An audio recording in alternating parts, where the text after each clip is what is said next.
Hi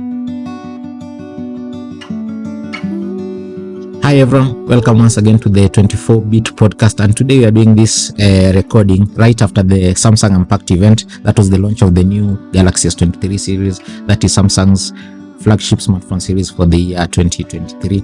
And as usual, we've got someone from Samsung. She's going to introduce herself. She's going to tell us what she does there. But the reason they're on the podcast is so that we get to have more exclusive insights about these devices, and you get to hear from them what we can't tell you. As usual, I'm joined by the usual suspects. Nick Kanali from Tech Tunes. Dickson Otieno Techish. And we have our guest. We'll give her a chance to introduce herself. My name is Trizah. I'm a Galaxy Master. Mostly I do product consultation. I take you through the product and what it can do for you. Interesting, Trizah. When you say Galaxy Master, you know what comes to my mind? Very many years ago, Samsung used to have something they called the Galaxy 11. No? Yeah, Galaxy 11. You were in college then.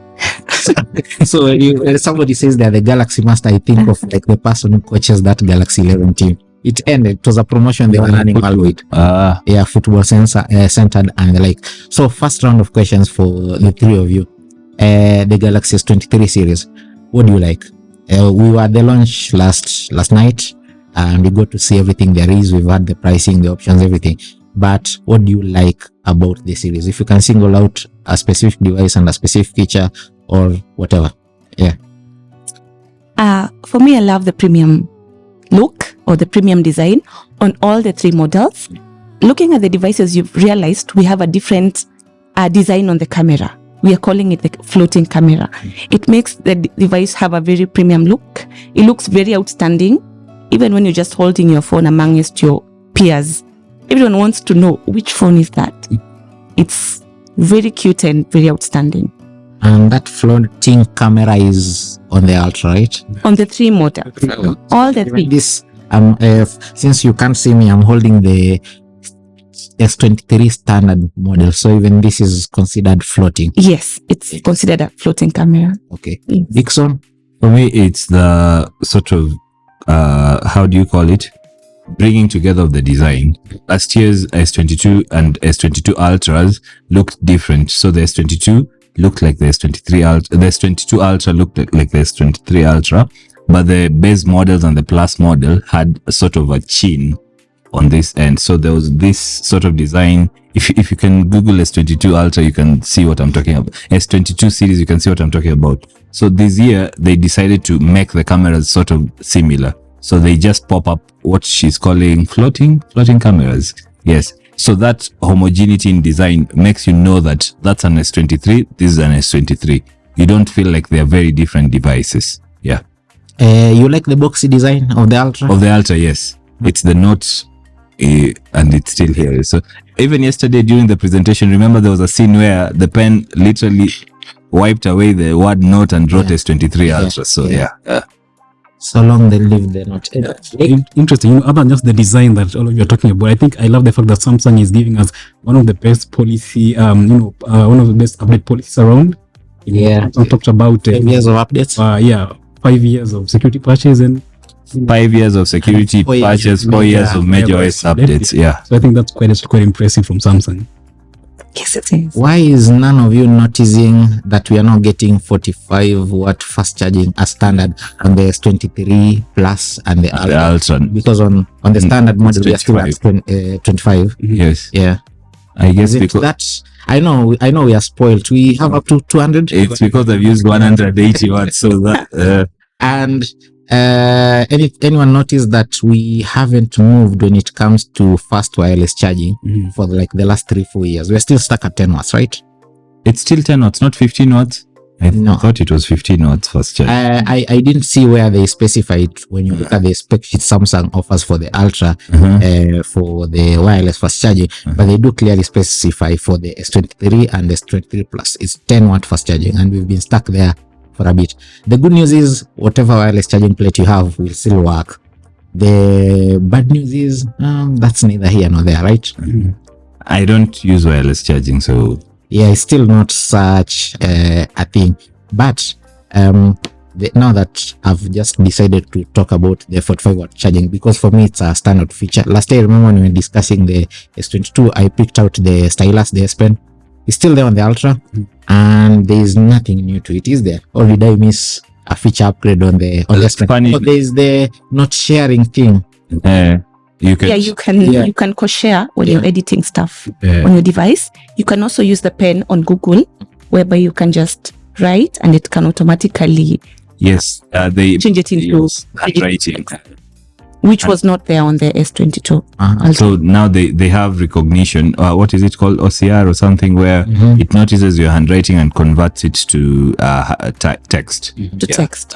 And you can use that across different apps on Google Chrome, on Drive, Keep, and all that. Yeah. By the way, the launch yesterday was very heavy, and even our own focus, because I was going through the tweets we were making on Twitter, our own focus has been so much on the hardware. What are the outstanding software features for the S23 series? Yeah. If there are any, like, top of your head, like top 2 or 1. For me, I love the fact that the device is fast enough. It's a super performing model. Having experienced the S22 Ultra, I am guaranteed that this phone is going to be like something no one has seen in terms of the performance, the speed of the device, what it can do, the camera ability. It's just amazing. She's talked about the performance. Dickson, you noticed something when we were seated with you at the launch. Yes. The shift from the Exynos processors to a Qualcomm processor for Galaxy. Yeah. I'm just curious. Any immediate reaction from you? I will ask Trizah why, but personally, I'm happy because remember we used to get the low. It's not low, but according to Samsung, they won't accept that it was the low processor. But the Qualcomm processor went to Europe and to the US. Every other market used to get the Exynos processor. Right now, they've shifted, so every market is getting a Qualcomm processor made for Galaxy. According to some of Samsung information, the only difference with the Qualcomm Gen 2 processor will be that for Galaxy devices, they'll clock higher and they'll provide, I guess, better battery life. So for me, I feel like the issues with heating, the issues with battery life have been fixed with the new Qualcomm processor compared to the Exynos processor. So like there'll be a uniform experience. So what user in the US is getting is what a user in Kenya will be getting because it's the same process. Yeah. Nick? Yeah, and I think what Dickson said, because I think, we're still used to the Exynos, and we're basically trying to see, what is Samsung going to do with it? That they have moved to the Snapdragon version. And I love the fact that we are pushing all of these to consumers across the world. So not just in the US, all of the markets are getting the same, Snapdragon version. And I guess now we'll get software at the same time. Yes, updates. Exactly. Yeah. Updates. I think it makes our customers feel equal because there are those who normally prefer to buy their devices from outside the country. So now chat on our blogs. Or you find one reader advising the other, just get this one from the US, you get updates faster, and it has all these things they've read in the forums that are specific to the Qualcomm and all of those things. Yes. Yeah. So now we can just promote our own market and make it grow.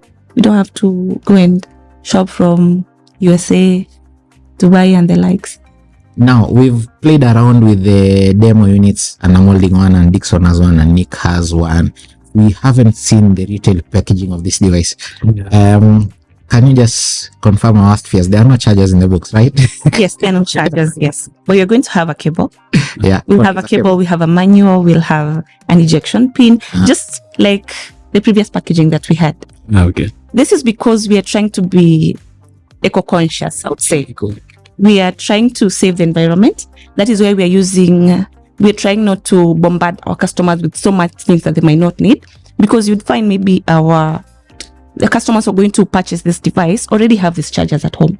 So you have like 2-3 chargers which you don't use, and you just end up throwing them away, and they're somewhere in the garbage. They're not going to rot. So it just becomes chaotic. And I think I saw there was a whole presentation on that yesterday during the launch. Yeah, for sustainability. So yeah. And it's the box. What I can remember from recycled launch, the box is 100% recycled. The glass, the Gorilla Glass Victors is CG what recycled. Yeah, so a lot of recycled.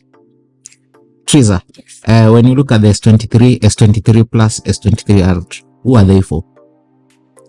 I would say they are social for how do I place that?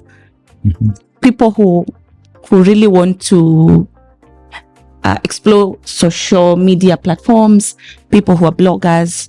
Basically, anyone can use that device. It's not for our premium. We're not targeting the high and mighty. We are targeting anyone who needs a good device to do so much. If you look at the trend nowadays, almost everyone has a YouTube channel. People are doing so much online. And for you to have a channel, you need to have a good camera. You need to have a very good phone that can be able to process things very fast. So this is a phone that is accessible to anyone, I would say. Maybe we would target our target market would be somewhere around 25 and above or something like that. But yeah, it's not limited to a certain bracket, I would say. Dickson, from the understanding of the audience that interact with your content, who is the Galaxy S23 series for? For people who have money. Actually, not really to have money. I mean, we've seen a lot of people this for entry though. Yeah, it's the barrier of entry, and of course, we're always having this conversation about how Kenya is a market of pricing. But I think one thing we've seen these days, people just going all in and just spending their money on devices they can afford if they have the money. So I think it's anyone can really, buy the device as long as they can afford it. Which brings us to how to afford it, because not everyone can fork 209,000 For the 10. 210,000 for an Ultra. Yeah. So if you can explain to us what financing options are there this time around. Okay, we have two financing options. You can get financing from KCB Bank or StanChart at 0% interest for pre-order customers. The StanChart one is new because we had about KCB last year.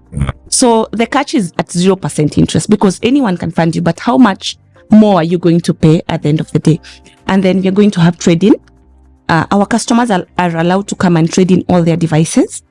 And then upon trading in, there's some residual value that you get. So Samsung is going to top up that.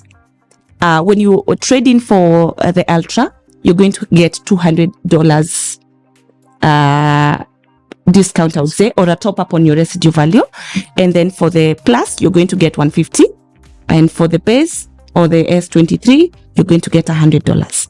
Yeah, so basically, when you trade in, for example, if you trade in and your phone is worth like 50K, the device is around 210, yes. So it's this 210 minus the 50K. And then now you're also going to deduct the $200, which has been extended to you by the company. So you pay less. Yeah. And this is in dollars. Yeah, it's in dollars. So when you convert it, some good amount of money. Yeah. And if you could just expound on trade-ins, do you accept devices from other brands for trade-ins?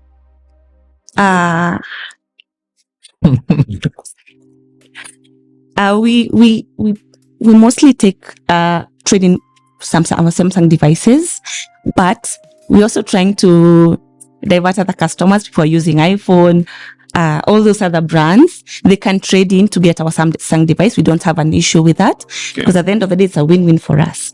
So you can trade in your device through Badili. Badili does the trading in. Yeah. So you can just come with any of your devices so long as it's in workable condition, at least not a dead screen, not very, very dead. At least it's working, it can function, you can call, it can touch. Yeah. I think the first time we heard about trade-ins was this Samsung actually came up. I think Samsung with actually, Badili are the first to really bring trading into the market. Yeah. Actually, Samsung started trading on its own. Yeah. Yes. All our customers got to bring in their old S series, Note series. It was limited to, I guess, those two. And then there was some standard amount they were getting for everyone. And then after that, we brought Badili on board. And then they're doing their thing. And it's a win-win for both of us. I still have a question on the 0% interest rate. Do you know the deposits needed for that, for the finance?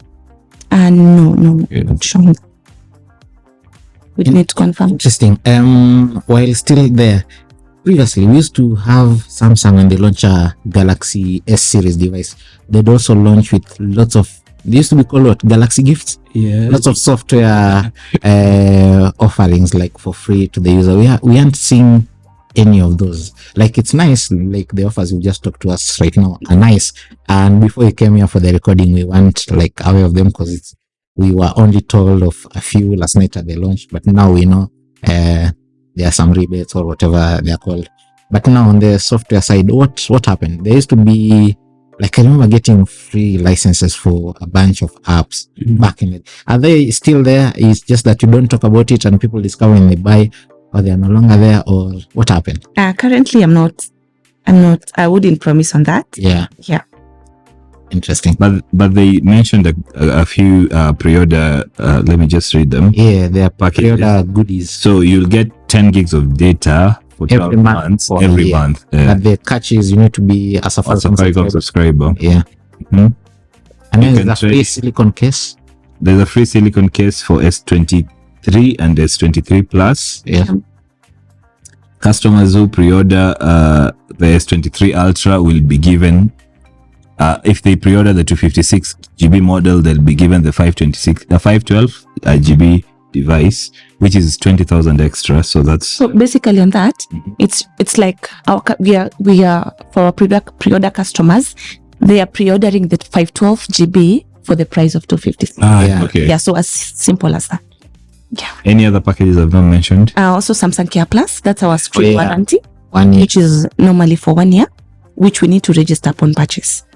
Yes. I think it's important to mention, maybe to anyone who's listening, this only applies during the pre-order period. So after that, You're on your Yeah. own. It's for pre-order customers. So come within the pre-order period. Let's pre-order so that you get to have the goodies and everything else. I think we need to talk about the hardware. What's new with the hardware?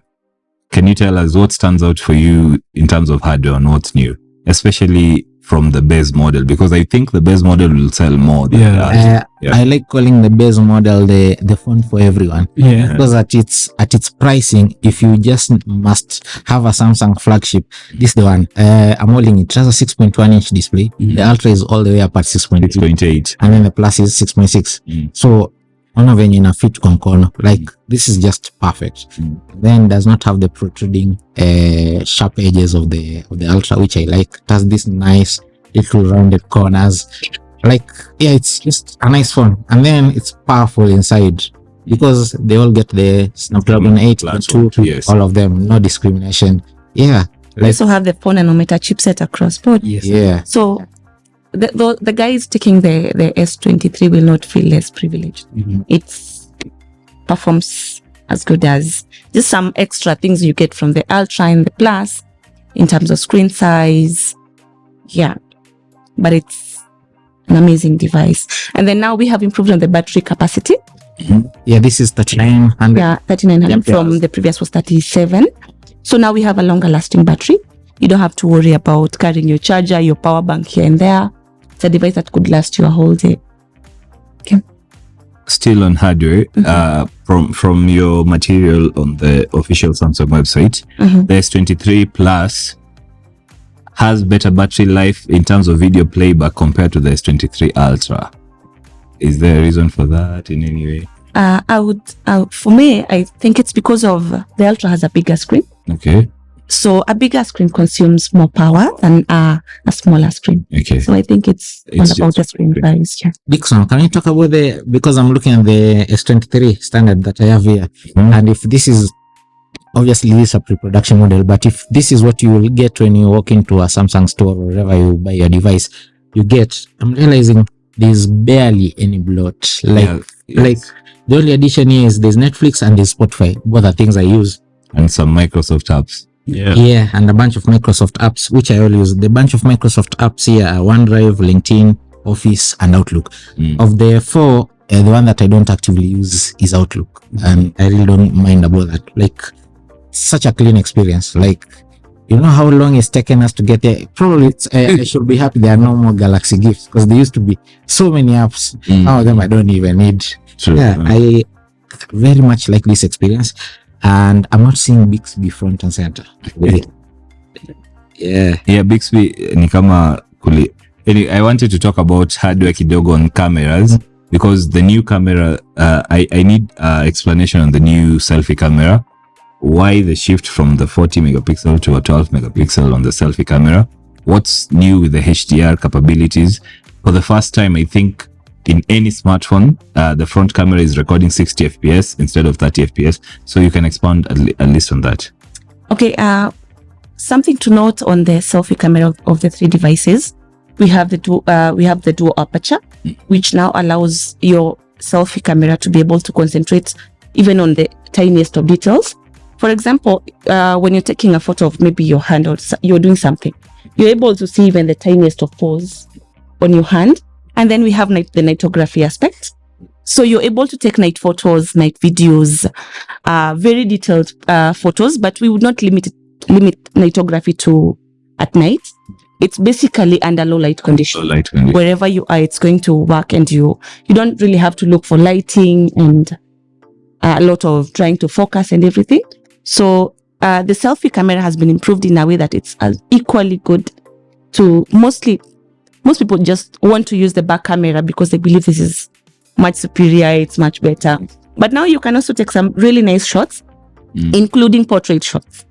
Those studio-like pics, which really look amazing. Yeah. So any explanation on the shift from 40 to 12 is that you can assure customers the 12 is better now because of the improvement? It is, again, we look at the aperture lens. We have the lower the number, more light. It allows more light. So more light gives you a better picture. So now we have a better aperture lens, which now basically it's like how some competitors have a camera of 200 and Samsung has 40 or maybe even 32. But when you compare the quality of those pictures, it doesn't add up. But it's because of the quality of the lens we use and also the technical part of the aperture lens, the amount of light, blah, blah, blah, all those things. Can you tell us a little more on the now 200 megapixel lens on the Ultra?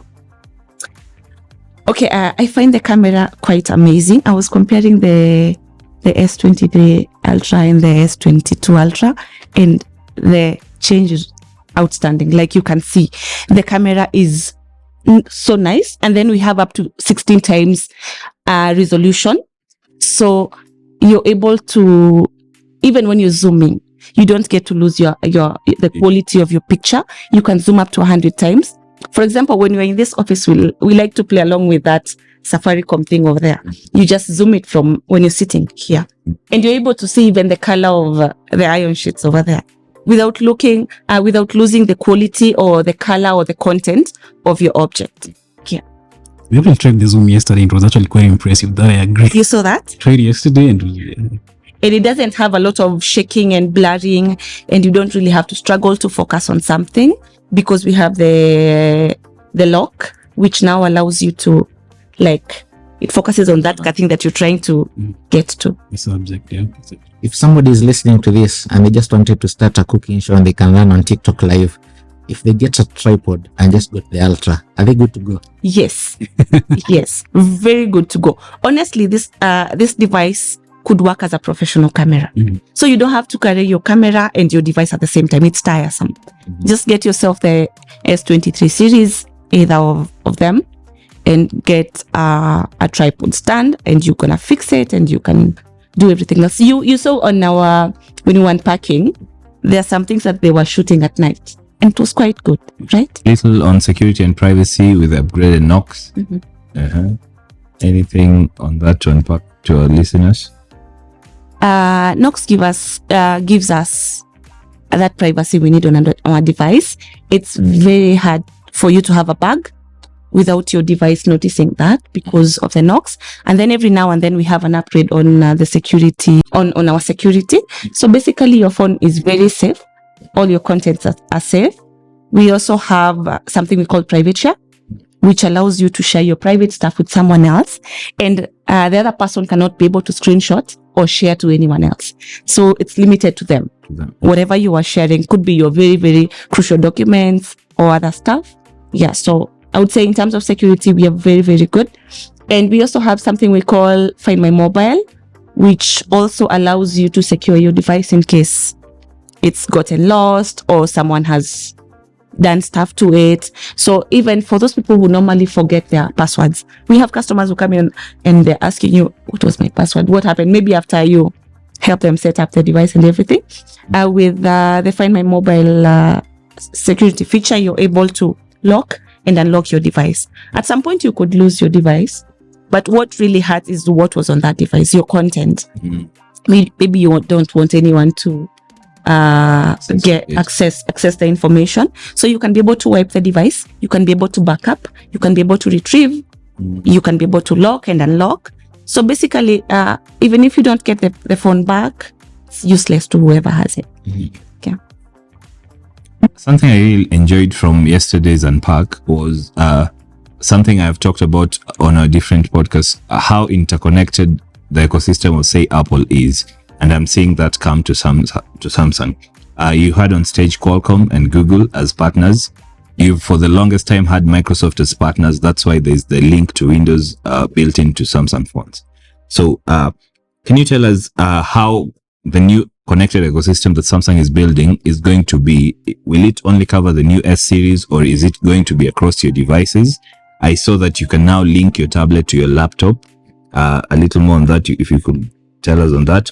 Then the partnership with Google, where Google Meet is now sort of, I will say, sort of a replacement to what Apple offers us FaceTime. So there's collaboration, there's notes and all that. A little more on that.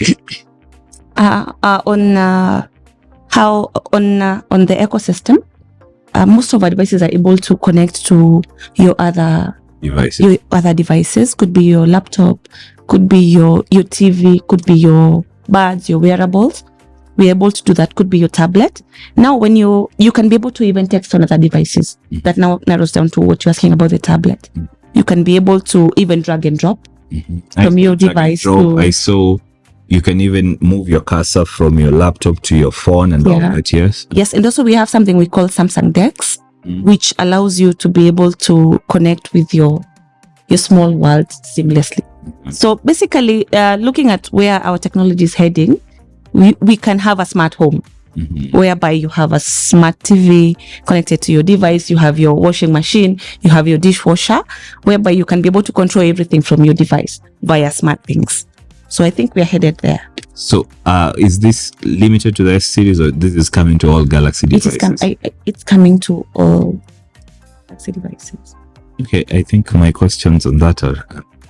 Nick, any questions for Trizah? Not really, but I think one thing I noticed, the Plus and the base model all feature the same design. I think it's something really noticed, because it's just the bigger display. It's the main difference, between the two devices. I'm not sure if it's good time to ask about something you mentioned about, earlier offline about the freestyle, that was just something. Oh, I saw, on during the launch, you can now pair two freestyles for one screen. I don't know. That was amazing.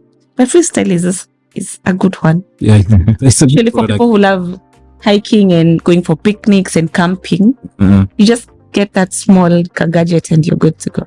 One last question from me. Now the standard S23 starts at 136K. We are effectively running very far away from the reach of most people. So we've talked about, like, we spent the entire time of this podcast talking about the Galaxy S23 series. If somebody is listening to this podcast and the S23 series is not like within their reach, what are their options? We have a variety of models. We have the entry level models. We have the A series. We have the Fan Edition, and that now we have the S23 currently. So we have very good devices, and you get value for your money. It's all about value for money. You get your Ultra and the value goes higher. You get your, I would say maybe your A73, and you're equally good. Just that there is always going to be a good, better, and best. But our devices are very good in terms of performance, the camera output, the quality, the battery, the lifespan of the battery. Yes, you're not going to have a problem with that. And then now we have Samsung Care Plus running across from A13 all the way up. So even our entry level customers, everyone is covered, I would say. Just like a small bit which is not covered. That's the A04 series. Chenze, you talked about, of course, Charles mentioned it during the launch about the post-pay, which I really didn't get to understand how it works. But how does it work in other countries, other markets? In other markets, and I don't know how Safaricom is going to do it here. In other markets, you don't do prepaid. Prepaid is mostly like a Kenyan thing. That's why in the US, for instance, when people do prepaid phones here, they say they bought a burner phone. It's a phone, they pop in, put a card, make some few calls, throw in the bin, and they move on. Because everyone buys phones on a plan. As such is the case, at any given point, the carrier knows much about you, and the US life is centered around credit, and it's not a big deal. So what happens there is you go to your carrier, they'll offer you a plan. So you need this number of data, this number of minutes, and then obviously a free texting plan, and then they give you a free phone to back up that plan, or a phone where you, alongside your phone bill every month, you top up something small. So in our case in Kenya, we pay, your average postpaid user pays around 1,000 shillings. Yep. Yeah. So assuming Safaricom will be offering everyone on postpaid who qualifies, every postpaid subscriber who qualifies, so starting at 1K, your options are likely, as if you're paying 1,000 bob per month, at the end of the year, you've just have paid Safaricom a little over 12,000 shillings, right? That's not enough to get you a phone worth 210,000 shillings. So there'll be some complex maths around there where the carrier breaks that down and say over 2 period, how they're able to recover their money and how you're able to get value. So say you are a high value customer, you spend, this postpay 5K and this even 10K, you know, they're all those tires. So I'm pretty sure postpay 10K people will qualify to get the Ultra or something. And then every other month on top of the 10,000 shillings they pay Safaricom, they add something on top, say 2,000 shillings per month, something like that. Because abroad, that's mostly how it works. And even like for the longest time, when the iPhone launched and it was exclusive to AT&T, that's how it worked. And then sometime later, they opened it up to T-Mobile, to Sprint, to Verizon, everyone else. And most of Europe actually still works the same. Even Asia, plans. The beauty of plans is, like if you're a postpaid customer on 16th, by 16th, if you not settle your bill, you realize your calls can't go out. You can receive calls, but you can't make calls. And that goes a long way because your carrier has your history. They know your credit history, so they know who's high risk, who's not, which is very different compared to Leoneka Bamba 5, Kesho Bamba 10, the following day I'm on Bamba 50 and the like, and no one can pin me down. And also for those ones, there's an option already. There is Lipa Mdogo Mdogo, right? Yep. Yeah, where for the longest time you could get the Galaxy S10, and I think the M-Copper replaced it with A10s, and all those other plans. They even Shylocks doing that kind of business. So for those people, I think they're already covered. The only difference is the interest rates are crazy, and I hope from the Safaricom end they'll do things a different way. I'm waiting to see how that all pans out, and if you're listening to this podcast, we'll probably pin down a few people from Safaricom to walk us through how that works. The promise yesterday at the Unpacked launch was that this will be ready by the 15th. So unatoka tu Valentine's Eve ukipewa simu, or that's you can also get for your better half. Yeah. Alafu unalipa pole pole. Alafu uache ubaki ukilipa. Kama una service loan ya simu. Yeah. So one thing I noticed, actually, actually the pricing, I saw the pricing, actually, let me say in the US, it's actually just the same with what we saw with the S22. I think Samsung retained the pricing for the US market. I saw same as what was announced yesterday. And of course, in other markets we have to pay higher because of in our market we have to pay higher because our shilling is so down low. Yeah, we need to up our game. Yeah, because like I've seen just before we started recording this, we got the figures of what Safaricom will be charging, for instance, and the pricing starts at 233k for the Ultra, right?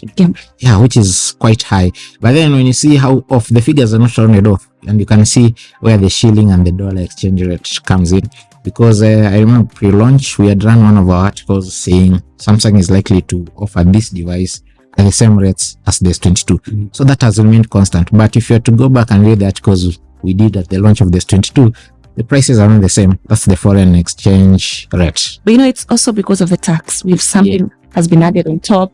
So definitely we have to go higher because everything has gone up. Yeah, we had some tax on mobile devices being announced the other time. Now that we are here, we don't want to make assumptions. Trizah, if I have a Samsung Galaxy Watch Active 2 and I have a Galaxy Watch 3, and the people with the Galaxy Buds Pro, all those things, those are people who've already invested in the Samsung ecosystem. Yes. If they go out and purchase any of the Galaxy S23 series devices, will the existing accessories work? Yes, they're compatible. It's going to work. I had a question on accessories. Normally during such launches, we see you guys launch accessories. What happened this time? Okay, I think we didn't give enough time for the Watch 5 Pro to really sell, since we just launched it some months ago, and the Buds 2 Pro. So we wanted to give our customers some more time to experience the wearables before we release. Some customers feel like they need to keep up with technology. This is out, you want this. So we give them some more time so that they're able to continue enjoying the services of the Watch 5 Pro, and the Buds 2 Pro.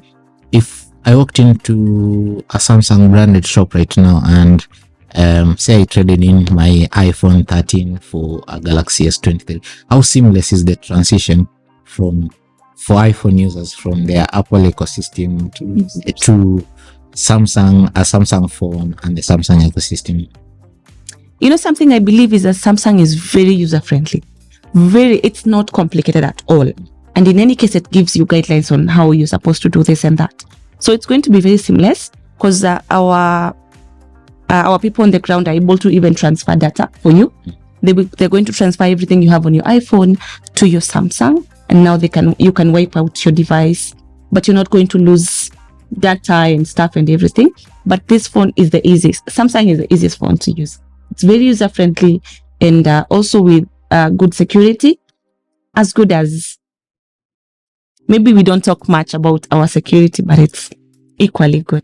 Yeah, Dickson talked about Knox, and one of the things we know about Knox is the partnership with Google. Remember, it was meant twofold for the watches, and we've already seen the Watch 5 Pro, and also it was also meant for Knox. In the case of Knox, it was Samsung lending Google their expertise in terms of being able to do two levels of privacy. There's I worked for a company and they bought me a phone. There's a way in which I can use the phone for company usage, and when I get home, I use it for myself. That's still a layer of Knox. And there's the bit where I bought the phone for myself, but there's a layer between what I do and everyone can access on the device and what's really private to me. Because one of the things we don't talk about is all these viral videos you watch on Twitter and they get people outraged every day. Do you know how they get around?